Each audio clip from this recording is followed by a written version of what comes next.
이제 오신 분들 가운데 뭐 B형 간염이 오래되셨거나 간 수치가 나빠져 있거나 혹은 지방간으로 오신다든가 심지어는 간 경화, 간암 이런 식의 환자분들 오시거든요.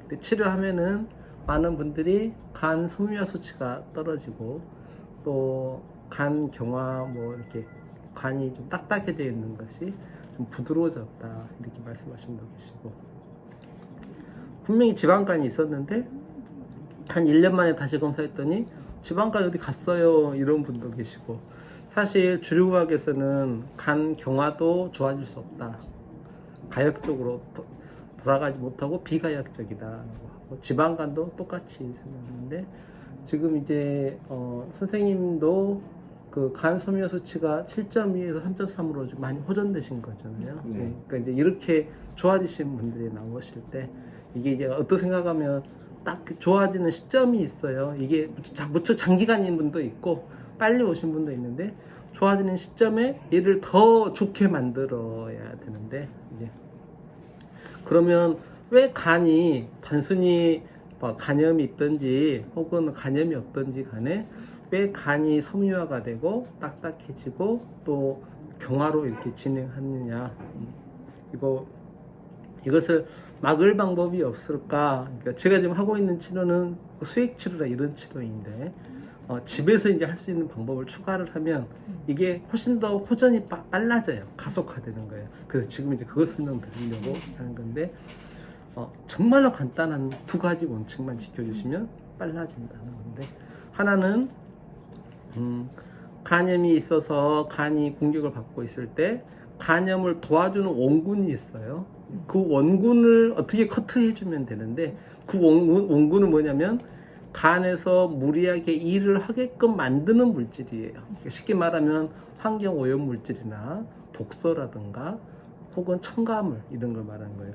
환경 오염 물질 중에서 뭐 벤젠도 있고요, 중금속, 수은, 알룸 이런 것도 있을 수 있고, 또 하나는 저희가 자장면 같은 걸 먹으면 MSG 들어있고요, 탄산음료 먹으면 아스팜탄 같은 거 들어있거든요. 얘들이 들어오면 간에서 얘들을 대사를 시켜야 돼요. 일을 많이 해야 되는 거예요. 근데 일을 많이 하려고 보면 그렇지 않아도 간은 B형 간염 바이러스랑 싸우고 있는데 힘든데, 여기까지 들어오니까 일을 더 해야 되잖아요. 힘든데, 그러니까 적들을 도와주는 그 세력이 더 들어온 거잖아요. 이것들을 이제 줄여줘야 되고요. 그러면 또 하나는 이제 간에 무리가 되는 일 중에 하나가 뭐냐면 당 섭취거든요. 그래서 설탕이나, 그래서 간염이 심하고 간 수치가 조절이 안 되면 탄수화물을 못 먹게 해요. 쌀밥부터 밀가루 이런 걸 못 먹게 하는 거예요. 얘들이 들어오면 간에서 얘들을 또 대사를 해야 되는데, 대사할 때 또 간이 힘들어지니까, 그래서 극단적으로 간 경화 이게 심하잖아요. 그럼 아주 극단적인 경우는 아예 금식을 시켜버려요. 16시간 동안 금식하세요. 날마다 8시간 안에 드시고 16시간 금식하세요. 이런 식으로 시키는 이유가 간을 공격하는, 나쁘게 만드는 어떤 인자들을 좀 피하고 간을 쉬게 하겠다. 그래서 세상 사람도 술만 안 드셔서 간을 쉬게 하는 게 아니라 이런 성분도 피해서 해야겠다. 근데 이제 환경이 나빠지고 미세먼지 심해지면 그래도 이상한 물질이 들어올 거잖아요. 그럼 어디다가 보관을 하게 되느냐? 지방에다가 보관을 하게 되거든요. 그러니까 미리 좋은 지방을 섭취를 하면 간이 좀 쉴 수 있어요. 근데 반대로 그러면 지방 안에 얘들이 보관이 된다는 거잖아요. 동물 지방도 그 안에 얘들이 보관되어 있거든요. 그럼 저희가 동물 지방을 먹으면 또 간에서는 그거 독소까지 같이 먹은 거니까 또 일을 또 해야 돼요.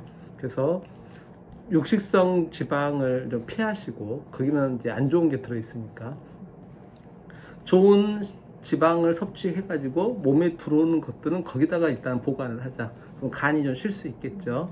네.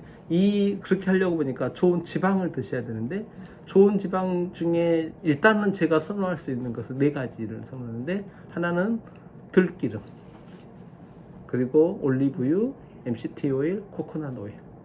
그러니까 MCT 오일, 코코넛 오일, 들기름, 올리브유 이 네 가지를 사실은 약간 많이 드시는 거예요. 약간 과할 정도로. 그래서 설사 나오기 직전의 용량까지 용량 높여가지고 많이 쓰는 거예요.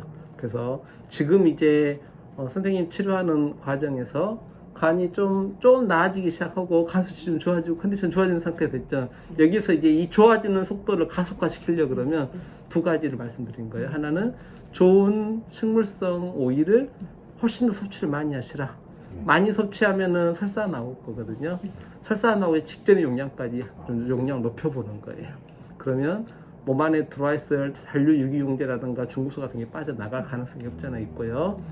호흡을 통해서 뭐 음식을 통해서 들어왔던 얘들이 흡착이 되고 빠져나갈 거니까. 그리고 간에서 계속 이런 물질들이 악순환도 해요. 간에서 배출했는데 변비가 있거나 이러면 또 흡수가 돼버리고 이러거든요. 그런데 얘들이 들어와가지고 간 담도에서 배출됐던 이런 오염 물질을 이 오일하고 합쳐져 가지고 대변으로 나가버릴 수도 있기 때문에, 그래서 가능한 한 좋은 오일을 꾸준히 좀 드시라. 근데 언제 효과가 좋냐?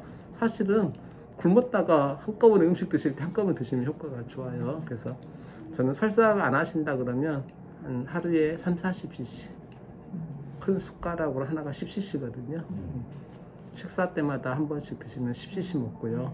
3번 식사하고 주무시기 전이나 아침에 일어나자마자 드신다 그러면 4번이 되니까 40cc가 될 거라고 생각하고요.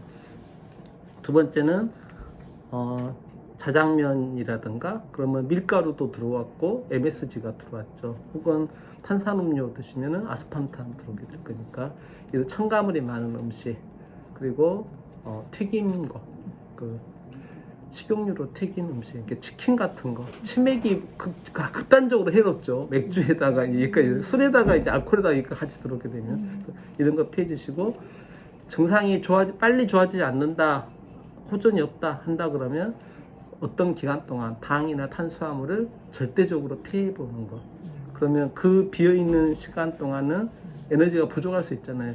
그래서 또 오일 같은 걸로 더 채워 주신다든가, 단백질, 두부 같은 걸로 이렇게 채워주신다든가 이렇게 하는 방식을 택하면 좀 더 낫지 않으실까.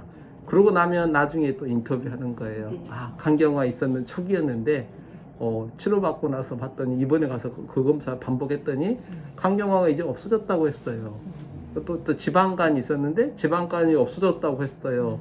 막 이래가지고 이제 기뻐가지고 오시는 상황이 벌어질 수 있다. 그래서 그럼 그분들에게 치료했던 비법이, 특별한 비법이 있느냐, 뭐 산삼을 뭐 달여서 먹어가지고 그분이 그러냐, 이게 아니고 방금 말씀드린 두 가지 원칙을 꾸준히 지켜주시면서 이런 기능학적인 조언과 치료를 같이 병합하게 나니까 이런 결과가 나왔다, 이렇게 이해하시면 됩니다. 오늘 제가 영상을 찍을 방법이 시간이 없어가지고 제가 지금 이렇게 이제 설명드리고 이것으로 이제 유튜브에 올리려고요. 예, 고맙습니다. 예.